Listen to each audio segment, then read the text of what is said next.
silver prices itself into a different reality. The reality of the last 50 years has been capped by $50. And those were even isolated peaks. And it's not like you lived up there for very long. It was really days or, a couple of weeks. Most of silver's action's been in the $20, $30 range for 50 years, okay? So in real dollar terms, if you measured silver against the degradation of the money unit, it has been going down, in real dollar spendable terms per ounce. You're going to see $100 in the next 6 months, and you quite likely could see $200 in the next 6 months. Gold has officially broken through $4,026 an ounce, a level that just a few years ago sounded impossible. Central banks are buying at record levels, inflation isn't going away, and investors around the world are fleeing paper assets in search of something real. According to legendary market analyst Michael Oliver, this is not just another gold rally. It's the beginning of a once-in-a-generation revaluation of real money. And if he's right, both gold and silver are about to enter a phase unlike anything we've seen in modern history. In this video, you'll hear Oliver's urgent warning to precious metal holders and why the next 6 months could completely change how the world measures value. The background factor as well. But our focus right now is on this trigger point because in the past, when you look at those two parabolic moves, it's what caused that, okay? What technical signal? Because already silver was in an uptrend, so it's not like it started a bull market then. It had already been in a bull market. What caused it to accelerate is the key. And we think it was this spread relationship caused the flow of money to go into silver because when it broke out, it woke people up, especially people on the industry side. But silver right now is vastly undervalued historically to where its normal price is even in a commonplace year. Like I said, 21 of the last 50 years, it's been at least 2%. Didn't even require a bull market most of those times for it to be there. We're at 1.2.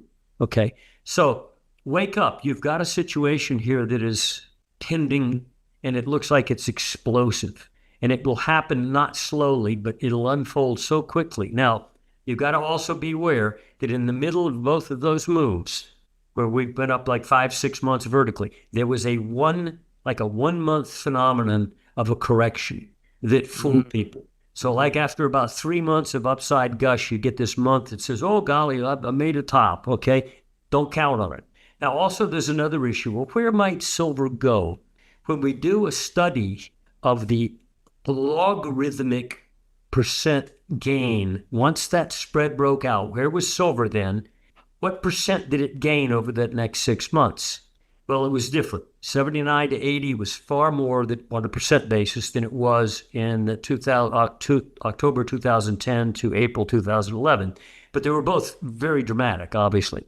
If we then take those logarithmic moves, not point value, not dollar value, but the percent scale move of each of those swings post the breakout in the spread, how much did silver gain? And you lay them on top of the current chart, it argues that at minimum you're going to see $100 in the next 6 months, and you quite likely could see $200 in the next 6 months.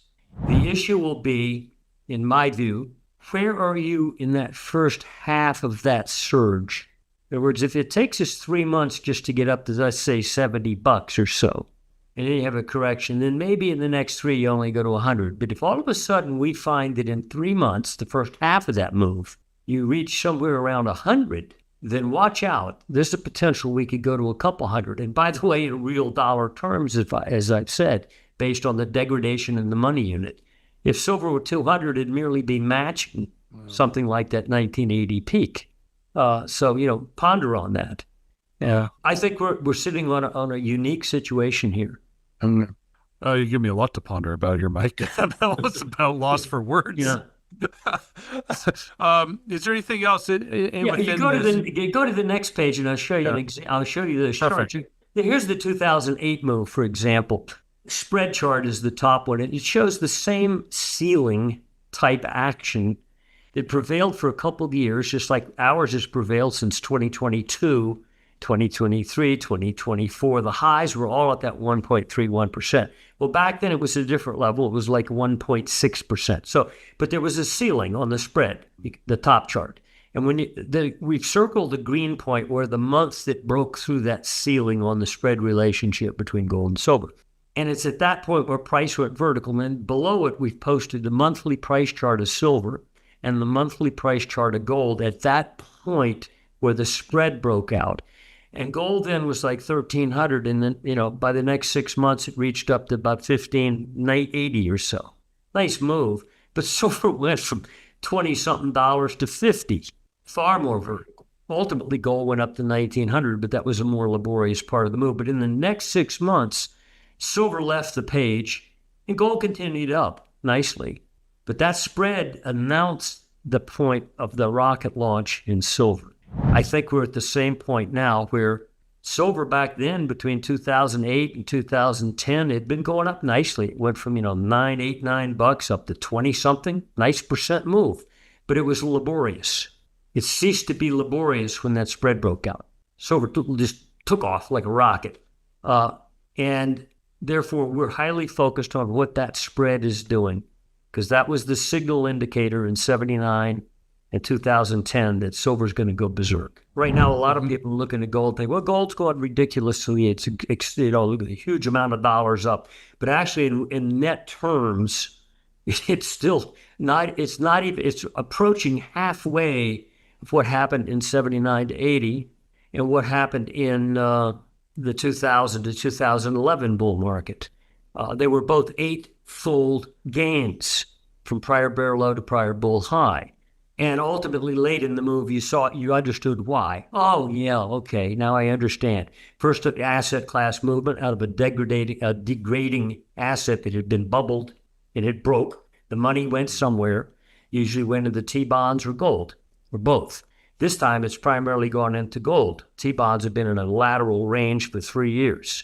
And that's its primary driver. And we're not even close to the metrics, the dimensionality of those moves. So people who are arguing, they look at a price chart, oh my gosh, this is too much, too fast. You're looking at dollar terms, look at percent gain.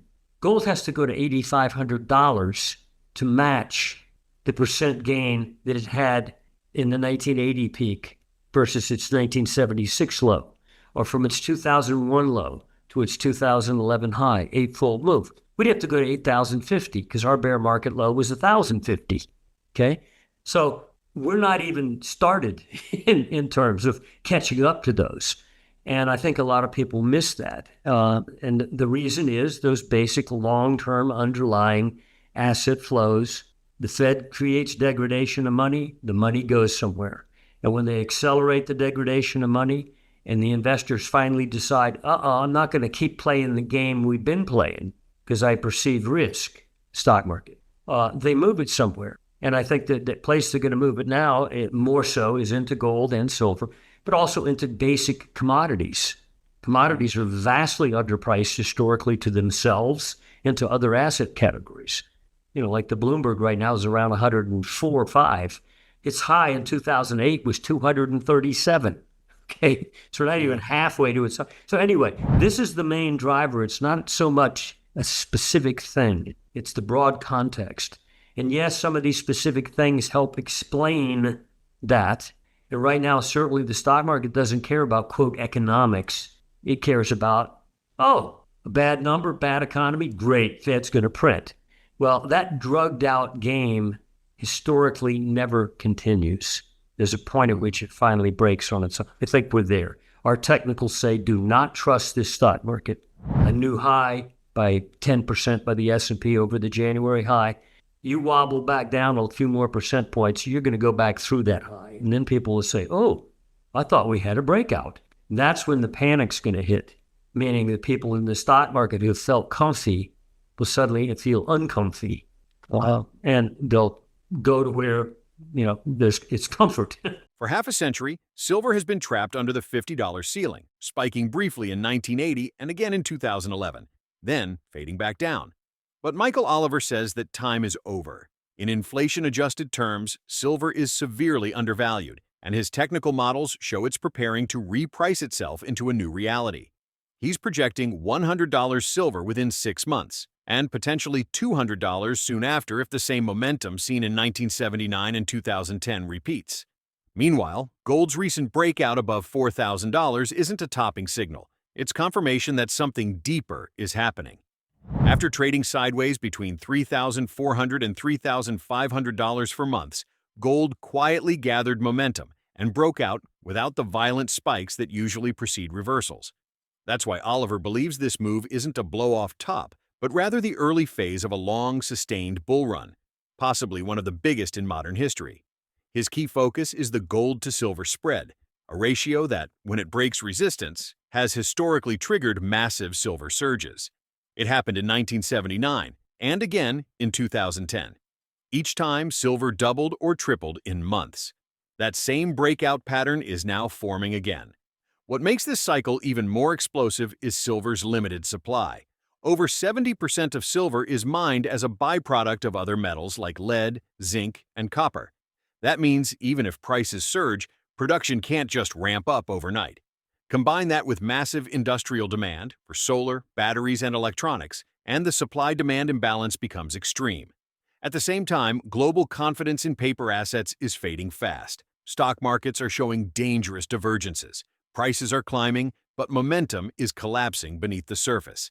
As that unwinds, Oliver expects money to flood out of equities and into hard assets, especially gold, silver, and base commodities.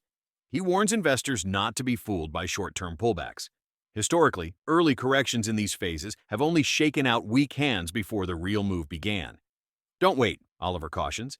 This setup is already in motion. Imagine what it's going to do to some of the miners. Now, the silver's in a unique position fundamentally because its primary production doesn't come from the silver miners. No. And therefore, when its price goes up, it doesn't entice a massive inflow of new production. Right. Why? Because most of the mining comes from lead and zinc, and the miners who get that stuff out of the ground are primarily focused on the tertiary market that they're also bringing silver out of the ground. It doesn't cause them to go mine more heavily and aggressively just to get the silver because it's a minor portion of their output. You get the point. So yeah. Silver's got a unique supply-demand situation as well, but we don't get into that. That's just a background feature. And I just think silver's going to reprice itself at $100, $200. And yeah, you're going to get sell-offs from there, but you ain't coming back to 50 or 20 or 30 or anything like that. You're going to be in a new reality. Silver's going to be living at a level that just has been living in the last 50 years, between 50 and 10.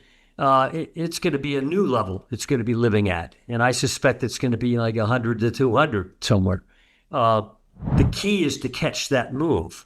And I do not think it will be incremental. This happened in 2000 and also 2007, where you made a high. In fact, we turned bearish in January 2000, and the market made a new high in March, marginally.